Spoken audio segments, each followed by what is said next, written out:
नमस्कार, आप देख रहे हैं न्यूज 18 इंडिया और मैं हूं आपके साथ अनुपमा झा। तो अब बस कुछ घंटे बाकी रह गए हैं महाकाल के महालोक के उद्घाटन में। जी हां, प्रधानमंत्री नरेंद्र मोदी आज शाम उज्जैन में महाकाल कॉरिडोर का उद्घाटन करेंगे और उससे पहले हम आपको दिखा रहे हैं ग्राफिक्स के जरिए ये भव्य और दिव्य महाकाल के महालोक की झलक, जिसे बेहद भव्य और अलौकिक रूप दिया गया है। ये एक एक प्रतिमाओं में शिव की महिमा का वर्णन है। जी हां, शिव की महिमा का वर्णन है। आज शाम प्रधानमंत्री मोदी उज्जैन में महाकाल कॉरिडोर का लोकार्पण करेंगे और उसके बाद श्रद्धालु इस कॉरिडोर के दर्शन भी कर सकेंगे। और क्योंकि हमारे साथ हमारे सहयोगी यतेंद्र भी मौजूद हैं जो सीधा महाकाल से दिव्य दर्शन कराएंगे और क्या कुछ वहां पर इंतजाम किए गए हैं प्रधानमंत्री नरेंद्र मोदी के पहुंचने के और उद्घाटन के पहले। Over to you Yatendra. नमस्कार, मैं हूं यतेंद्र शर्मा और आप देख रहे हैं देश का नंबर 1 चैनल न्यूज 18 इंडिया। हम आपको दिखा रहे हैं कालों के काल महाकाल का वो कॉरिडोर जिसमें भगवान शिव की अलग अलग महिमाओं को अलग अलग म्यूरल के माध्यम से दिखाया गया है। जो शिव बारात का म्यूरल है वो देश का सबसे बड़ा म्यूरल है क्योंकि वो 134 फुट उसकी लंबाई है। और जो अगर शिव बारात की बात करें तो एक तरफ जहां भगवान विष्णु के सामने भगवान शिव को जो उनकी बारात निकलेगी उसमें उनको जो चंद्रदेव हैं उनके मस्तक पर उनको सुशोभित होते हुए दिखाया गया है। वहीं दूसरे म्यूरल में भगवान शिव का जो वाहन है नंदी वाहन, उस पर वो सवार होकर बारात लेकर जा रहे हैं। उसमें असुर भी हैं और उसमें देव भी हैं। खासियत यही है कि क्योंकि देव जो महादेव हैं वो सभी के जो पूज्य हैं वो माने जाते हैं, सबके देवों के देव माने जाते हैं। ऐसे में पशु पक्षियों, क्योंकि पशुपतिनाथ का भी एक म्यूरल वहाँ पर बनाया गया है, सभी पशु पक्षियों का भी देव भी उनको माना जाता है। वहीं असुरों का भी और देवों का भी भयंकर लड़ाई होने के बावजूद भी वो सब एक साथ उनकी बारात में गए। 134 फीट लंबे इस म्यूरल को बनाने में करीब 9 महीने का समय लगा। एक रिपोर्ट हम आपको दिखाते हैं।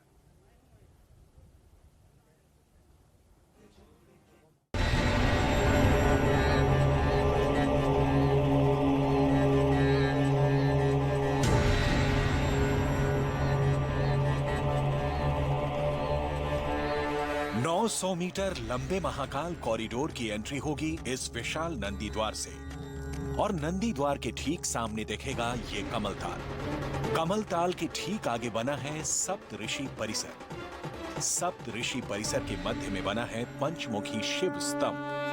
पंचमुखी शिव स्तंभ के दाईं ओर है स्वागत संकुल और बाईं ओर है त्रिवेणी मंडपम।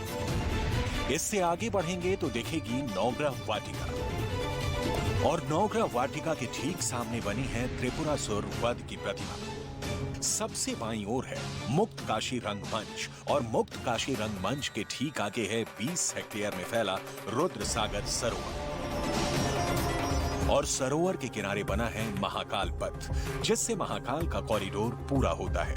बड़ी प्लानिंग, सालों की मेहनत और हजारों कारीगरों के अथक परिश्रम से तैयार हुआ है महाकाल का ये महाकॉरिडोर। महाकाल के कॉरिडोर में हर एक कलाकृति की अपनी धार्मिक महत्ता है और उसके पीछे की अपनी अलग पौराणिक कथाएं। और इन सारी कलाकृतियों में सबसे खास है महाकाल कॉरिडोर का नवग्रह, 7 ऋषि और पंचमुखी शिव यानी 5 दिशाओं में शिव के मुख की प्रतिमा के साथ बना स्तंभ।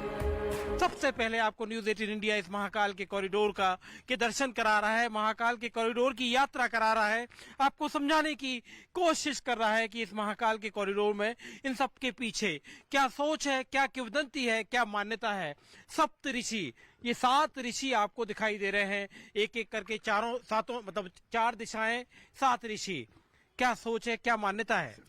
ये जो एरिया बनाया है ये हमने मेटाफोरिकली बनाया है। इसमें एक बीच में 54 फुट ऊंचा शिव स्तंभ है जिसे शिव का प्रतिरूप माना गया है और उसके चारों तरफ उनके जो शिष्य हैं सप्तऋषि उन्हें बैठाया गया है। महाकाल को कालों का काल कहा जाता है। मृत्यु लोक के भी राजा कहे जाते हैं महाकाल। धार्मिक ग्रंथों में कहा गया है कि ब्रह्मांड में शिव जैसा शक्तिशाली कोई नहीं, क्योंकि शिव तीनों लोक और 9 ग्रहों पर अपना आधिपत्य रखते हैं। ऐसे महाकाल शिव शंकर से बड़ा कोई दूसरा नहीं हो सकता। कहते हैं जब देव और असुरों के बीच समुद्र मंथन हुआ, रक्त और अमृत देवताओं के हिस्से में आया, तो शिव ने विष के प्याले का घूंट लगा लिया और वो नीलकंठ हो गया। महाकाल के परिसर में उस समुद्र मंथन का भी अलौकिक वर्णन इस प्रतिमा के जरिए मिलता है। शिव के इस अवतार के बारे में आप मतलब क्या कहेंगे पंडित जी? ये जो मंथन हुआ था, समुद्र मंथन हुआ था, और जब हलाहल उसमें से निकला था, विष का प्याला जब भोले शंकर ने पिया था, तो वो दृश्य दिखाया गया है। ये समुद्र मंथन कर रहे हैं देवता और दानव, और जो विष निकला है वो भगवान स्वयं महाकाल ने विष आइए तो विष के प्याला जरा नजदीक से महाकाल के भोले शंकर के स्वरूप को नजदीक से देखते हैं, क्योंकि ये खूबसूरती पहली मर्तबा आपको न्यूज 8 इंडिया चैनल पर आपको हम इसलिए दिखा रहे हैं क्योंकि ये 325 करोड़ रुपए सरकार ने महाकाल के इस कॉरिडोर पर, भव्य कॉरिडोर पर सरकार ने खर्च किए हैं। और सरकार चाहती है कि महाकाल जो है यहाँ पर बड़ी तादाद में लोग आते हैं, तो साथ ही साथ एक ये धार्मिक पर्यटन का क्षेत्र भी बने। महाकाल के महालोक में बना ये सप्तऋषि परिसर है। पुराणों में उल्लेख है कि सप्तऋषि भगवान शिव के पहले शिष्य थे जिन्हें महाकाल ने दीक्षा दी थी। यही वजह है कि सप्तऋषि की प्रतिमा के नीचे उन 7 ऋषियों की गाथा भी म्यूरल के जरिए दर्शाई गई है। माना जाता है कि महाकाल से सप्तऋषि के दीक्षा लेने के दिन को ही गुरु पूर्णिमा माना गया, क्योंकि भगवान शिव पहले आदि गुरु थे और उन्होंने सप्तऋषि का गुरु बनना स्वीकार किया और उन्हें योग साधना का ज्ञान दिया था, जो उन्होंने बाकी संसार को दिया फिर बाद में। तो जिस दिन उन्होंने वो स्वीकार किया था कि वो उनके गुरु बनेंगे, वही दिन को आज गुरु पूर्णिमा के रूप में मनाया जाता है। अच्छा, गुरु पूर्णिमा के पीछे की कहानी ये है। तो इसलिए इस चीज को हमने यहाँ पर दिखाया है। और इसके साथ में जो ऋषि हैं, उनके ऋषि के जैसे वशिष्ठ जी हैं, विश्वामित्र जी हैं, तो उनकी लाइफ के जो इम्पोर्टेंट इवेंट हैं, जो इम्पोर्टेंट घटनाएं हैं, वो सारी की सारी नीचे उनके चारों तरफ उकेरी गई हैं।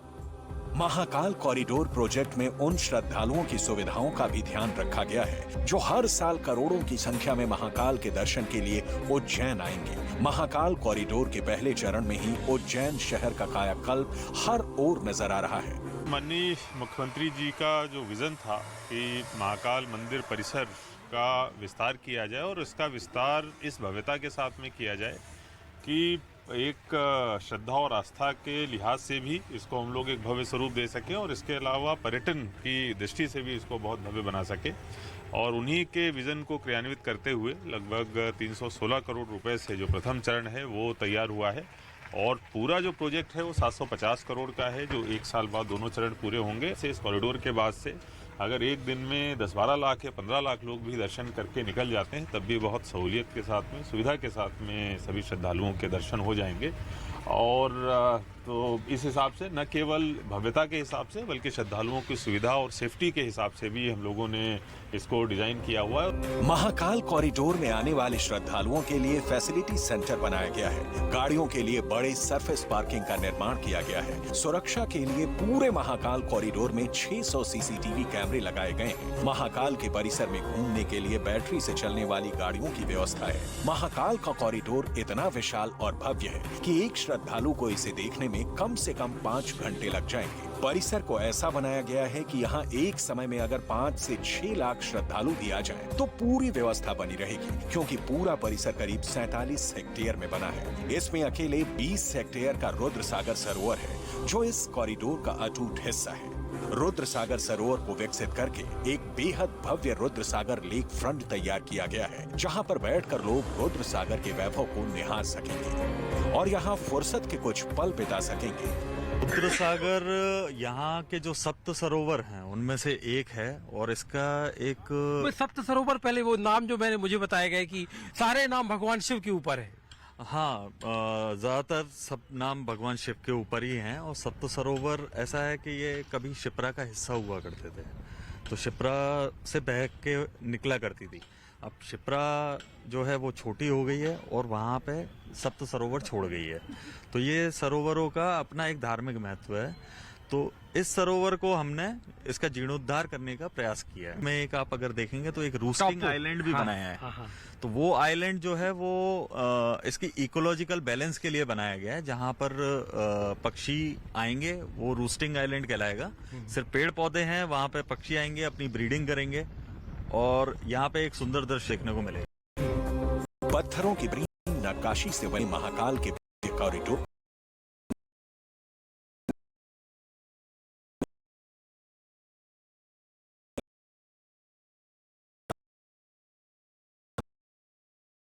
चुना गया है जो भगवान शिव को बेहद प्रिय है, या फिर जिनकी फूल पत्तियों का इस्तेमाल शिव की पूजा में होता है।